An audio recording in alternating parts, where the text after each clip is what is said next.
We're going around the UK in a very, very small speedboat. It's 1500 miles. This is part 3. We're leaving Weymouth, where we left off, to set sail west for Paignton.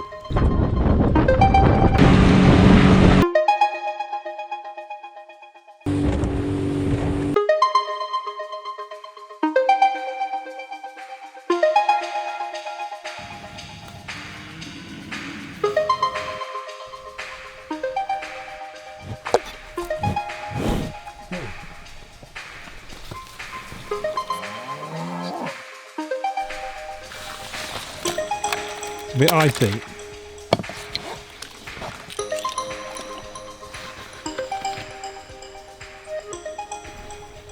This is where we left the boat some months ago, and it's actually looking fine still. Needs a bit of a pump, but it's still holding air pretty well. Bit of a fly infestation here. It's all still here. Let's see if there's any power left in it.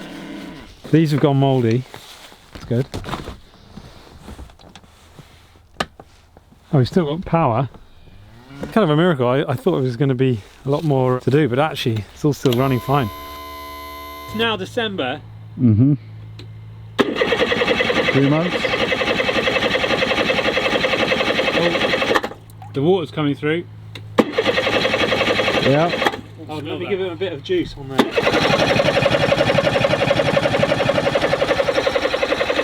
It's coming. It's coming. Slowing down. So this is why it's good to just check this stuff before you go out around Portland Bill. They're not one of these. Oh, come on, it feels like it's going to go. Oh, Chris. So I think maybe it's the... Oh, there we go. I wonder what that was. Oh, could be a bit better. I thought you were going in to do some work, Anton. Look at that, that's a beauty sight, isn't it? Nothing stopping us now. By complete accident, we ended up stopping the last episode right before one of the most treacherous pieces of water in Northern Europe. Having done a lot of research, talking to people and generally panicking, we've realised that to get around Portland Bill, the weather has to be just right.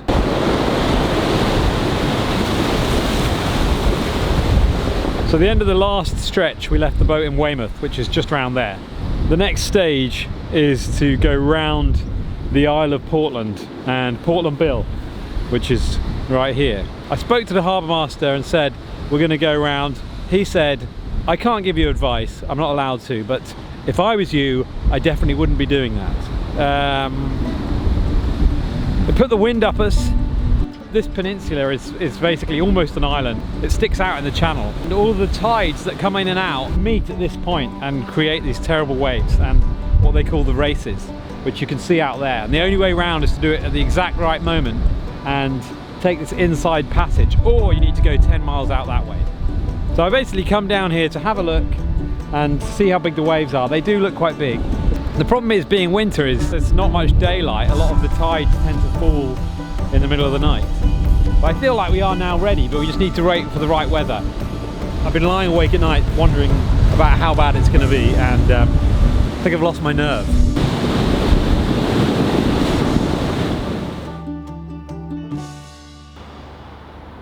This next contestant is a man called Shoof. He's a boater, he has a houseboat, and he's been doing his day skipper, so he knows some technical stuff. But he hasn't passed it yet, so he doesn't know everything. Let me give you a tour. Kitchen, galley, of course. Galley. Nice little cupboards. That's good. So you've done it all up, basically. Yeah, over the last 6 or 9 months. Oh wow! Look at that. Light thing. That is basically like a super yacht, isn't it? That's what they have on the yachts. Do you get internet? Yeah, you can. Yeah, it's all plugged into the internet. Yeah. It's the bedroom. Loo, sink, shower. Yeah. It's nice. You got to get a shot of the shower with my nice tiling. This is very slick. It's basically like a posh businessman's flat, isn't it? Holy moly, look at that. It's actually made from an old car electric window mechanism. No, I don't Does the light come on? No, this is good. You got fridge, oven. Oh, whoa, whoa, shit.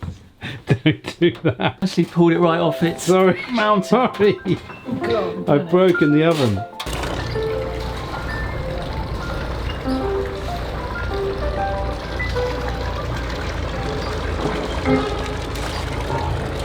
Reconditioned teak came out of an old school. One of them was inscribed with some graffiti underneath that said "Smelly Bum Horace." So basically we're here and we've got to go all the way down around this point. The inside passage you pass inside of the races. It's these bits of rocks and then all the currents from the tide running over them cause these dangerous standing waves. Yeah, so they say going around Portland Bill is the equivalent of Cape Horn for the day skipper.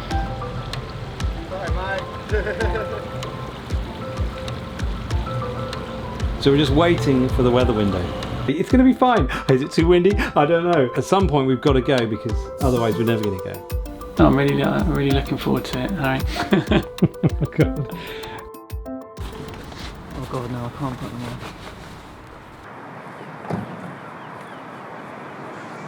on. Alright, you're getting ready.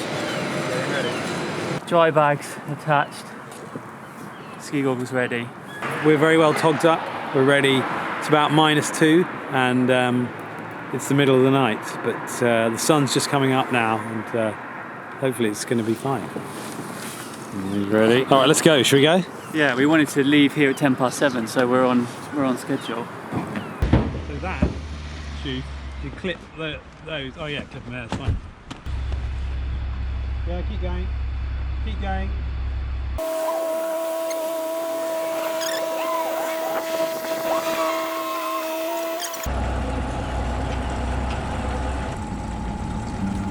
Right.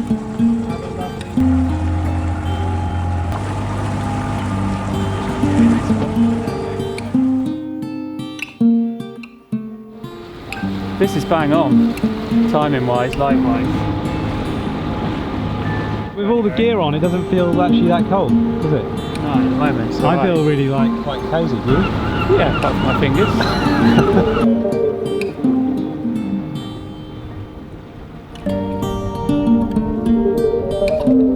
We're leaving the safety of Weymouth Harbour and heading out because today is the day we're rounding Portland Bill. Despite the fact that it's freezing cold, conditions are perfect. It's about -2. We've been scraping the ice off the boat, but the winds and tides are just what we need to get around Portland Bill. Isn't that right, Stu? Conditions are perfect. I'm sure we'll be fine. We've done all our worrying. Right, this is it. We're off. Whoa. Oh.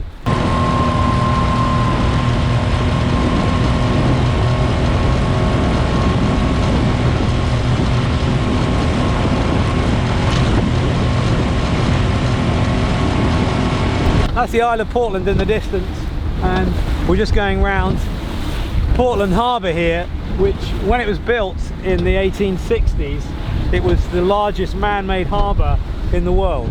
It was a naval harbour and it's something like 2,000 acres. In order to produce all the stone to make these breakwaters, they actually built a prison on the Isle of Portland up there to provide all of the manpower basically, so all the prisoners were there to quarry rocks to make the harbour. I think now it's no longer a naval harbour, but it's bloody massive. But the prison's still a prison, I think, right? Yeah, right. Yeah, the prison is still very much functioning. Still breaking rocks up there. Yeah. The Isle of Portland, of course, famous for its stone. I believe they used it in the what was it?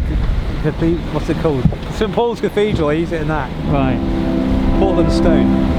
Anyway, so off we go round the Isle.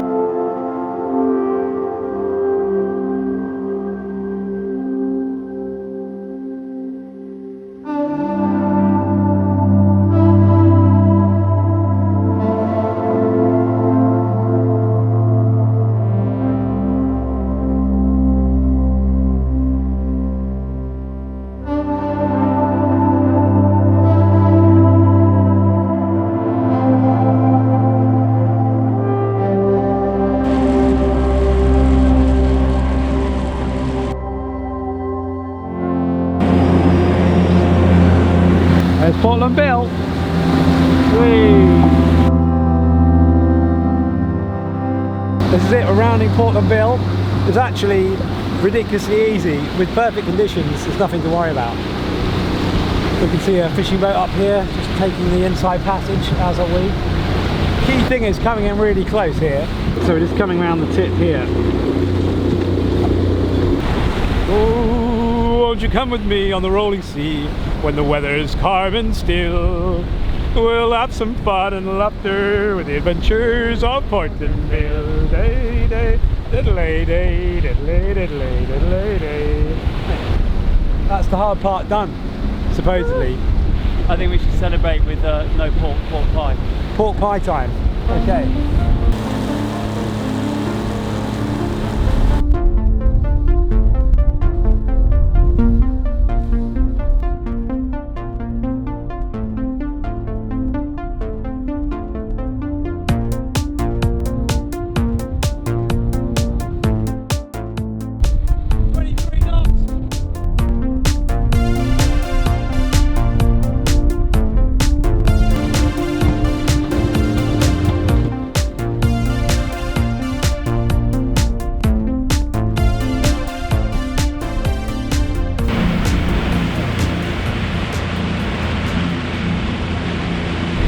This is Chesil Beach, which is a giant mound of orange pebbles. Apparently, someone's calculated that there may be potentially 300 trillion pebbles making up this beach. And it's just a huge bank, about 30 meters high. No one really knows why it's there, but it's been there for thousands of years.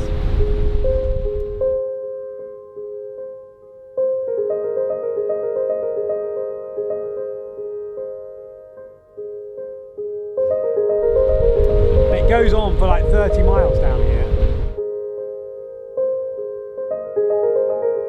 It's also in a classic book by Ian McEwan, isn't it, Shu? On Chesil Beach. On Chesil Beach. What's the book about? Is it about a couple in the 50s? And it's some kind of intense family drama and them loving each other but not managed to put it off.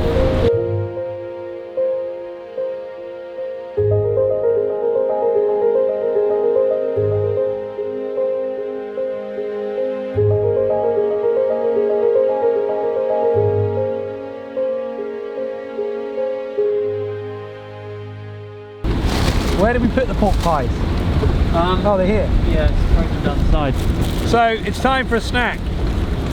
Celebratory snack. Oh, the sun's just come out as well. Oh, the sun's coming out. Vegan pork pie. Yes, please. We're not vegans, but when in Rome, got the pork pie on the end. Right? The sun's coming out. We're having a pork pie. It's okay. It's cold, but it's not that cold, is it? Really alright for January, yeah. But this beach just goes on for miles. 30 miles in fact. How long do I need to hold this camera for? I want my pork pie. Okay, have your pork pie. Where's the other half of it gone? Oh, I fell in the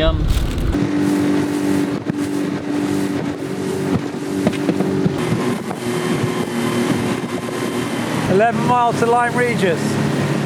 Do you want me to take the helmet?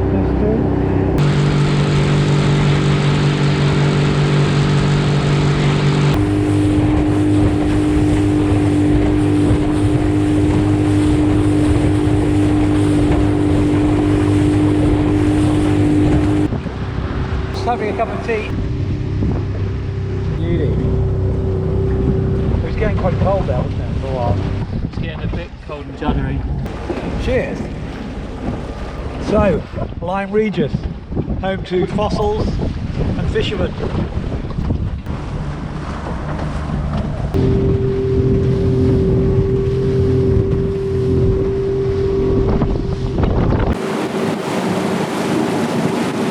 So you can see it's very low tide here. What's the depth gauge say? 3.3 metres here. Should we just go along here? I reckon.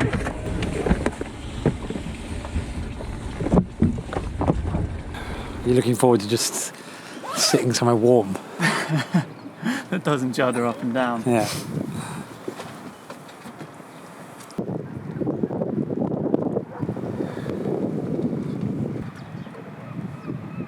I like these old fisherman bits. Lyme Regis, home of fossils and fish. Yes.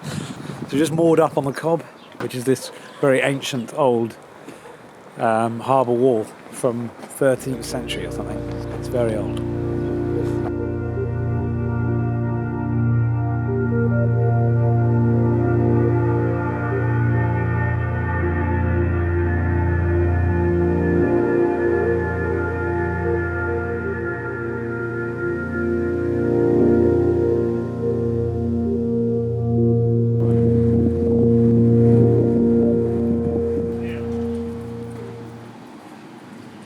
We're looking for breakfast. What does it say there? Look, hog roast, cafe, bacon rolls. That's where we want to go.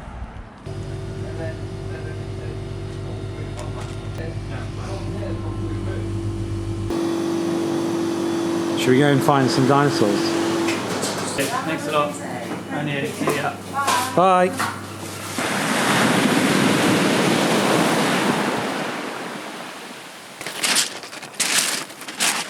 So Lyme Regis is very famous for its fossils.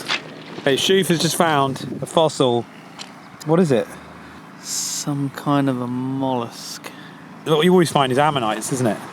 I'm going to turn it into a nice necklace. Oh, that would be really nice. But that's millions of years old. You found a good one. Yeah.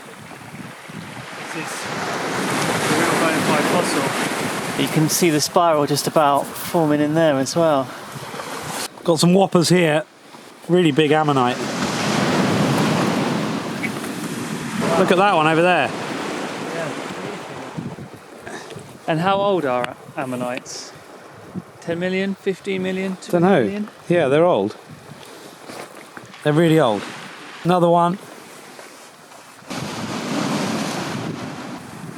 This place is littered with fossils. Everywhere you look is a fossily thing, or probably an ammonite. We spotted a good one. It's like a sea creature with a shell, but you can see how big this would have been. It's funny to think it was once swimming in the sea, and now it's just a piece of rock.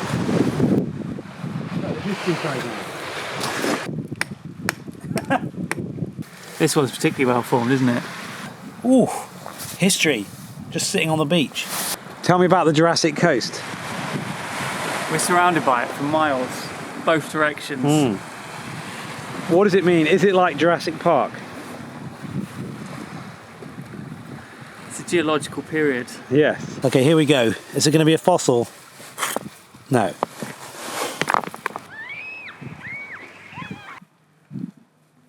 There are so many fossil shops. The fossil shop, Anning's fossil shop, look up there. Lime fossil shop as well. Plus Lyme fossil shop.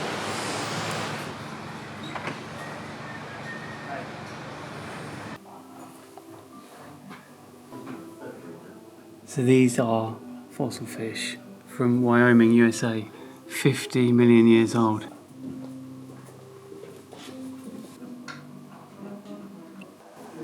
That is a good fish. How much is the fish? 1,250. Quite pricey.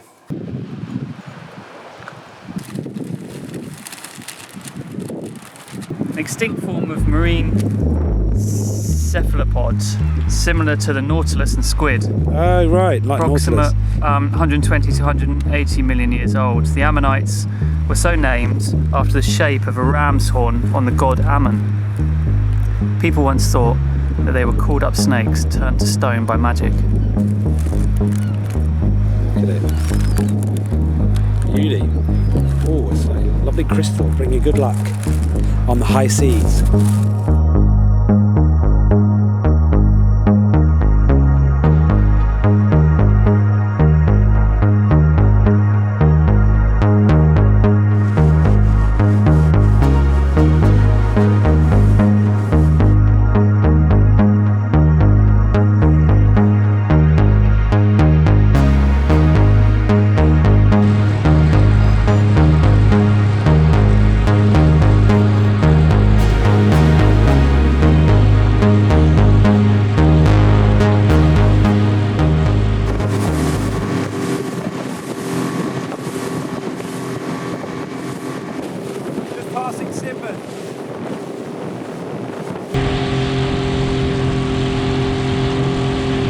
Right, we just realised on the map we've just seen another military firing range. So we've decided after last time we're going to go around it.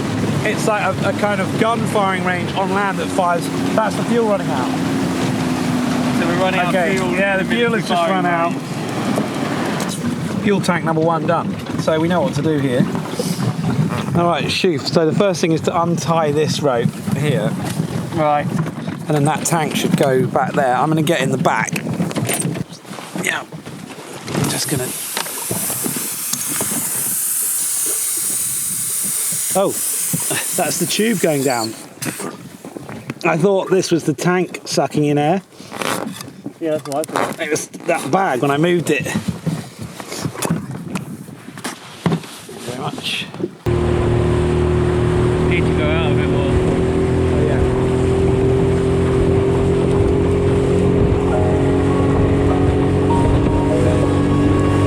You want me to go to the outside of this second rock? Yeah.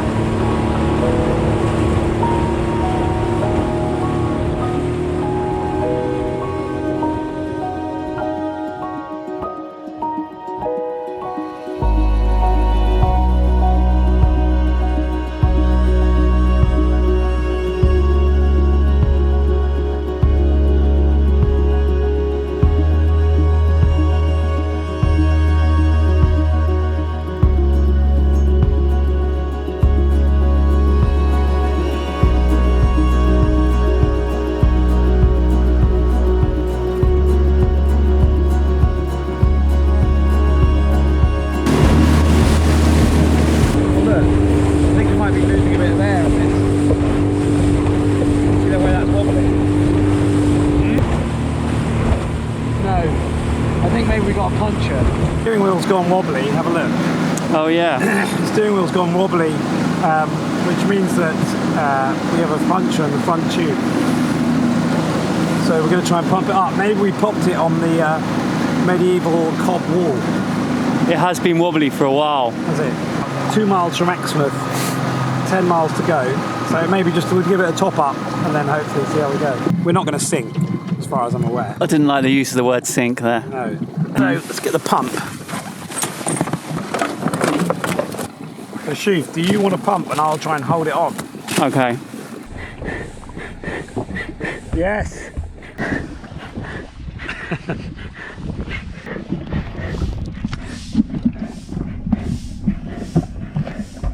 We're basically just going to have to stop and do this about every 6 minutes. Okay. Yes, she's solid. We are fully pumped. Disaster has been averted. We're 13 miles from Paignton, so onward. We're just passing Exmouth here. We're basically in Devon now. This is Devon. Whee! Right, we're nearly there. We are 6 miles from Paignton.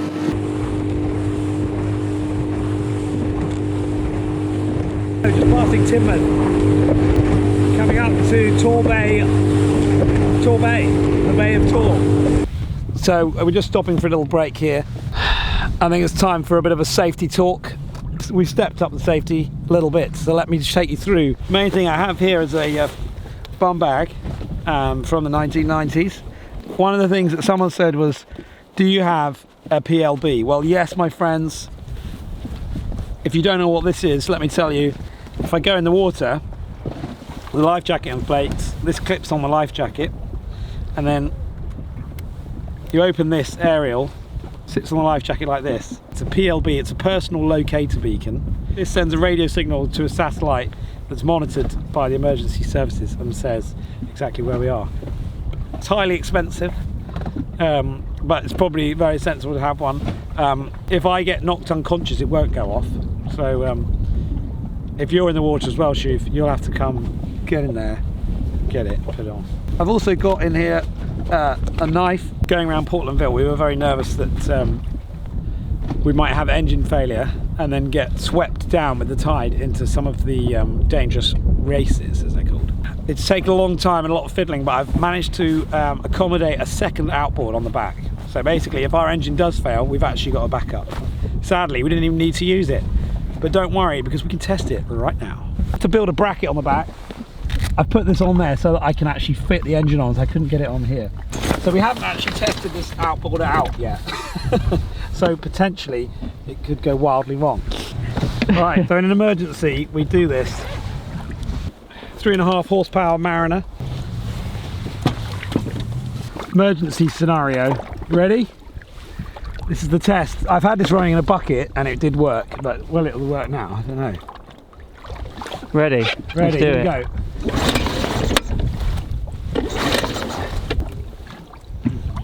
What's going on here then?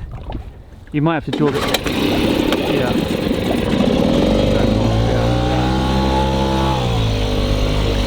Look at that, we're off. With a decent bit of power. I can actually steer this with the main engine as a rudder. 4 knots, we're doing safety test complete.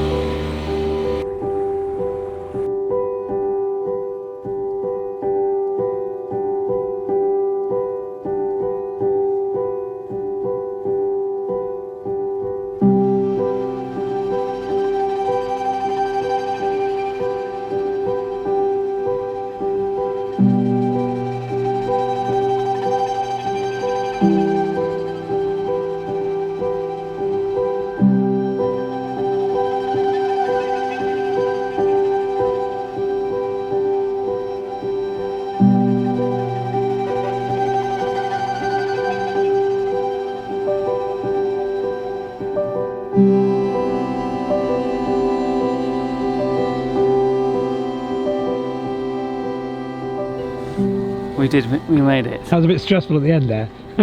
You got stressed. we were navigating towards the wrong harbour. Where's the harbour? Where's the harbour? Where's the drone gone? So here we are in Paignton. Oh. We've done about 45 miles. Another step closer to hell. It's been great actually, yeah. The support team is here. Oh, hey. There he is. Whose driving skills are being put to the test. Oh God. Go on then, bang down the power. No.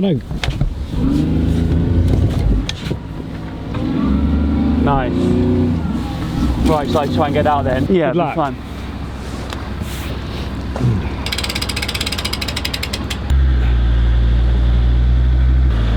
It's like being on a float. Fantastic. Where's he going? We made it. It all went really well, I have to say. Yes, it was good. Thanks, support team. No problem. They said it was one of the most treacherous pieces of water in Northern Europe. We said, oh, we're scared. It was a bit of a wait, but we got it. One step closer to going all the way around the UK. Definitely not halfway, but maybe a third? No.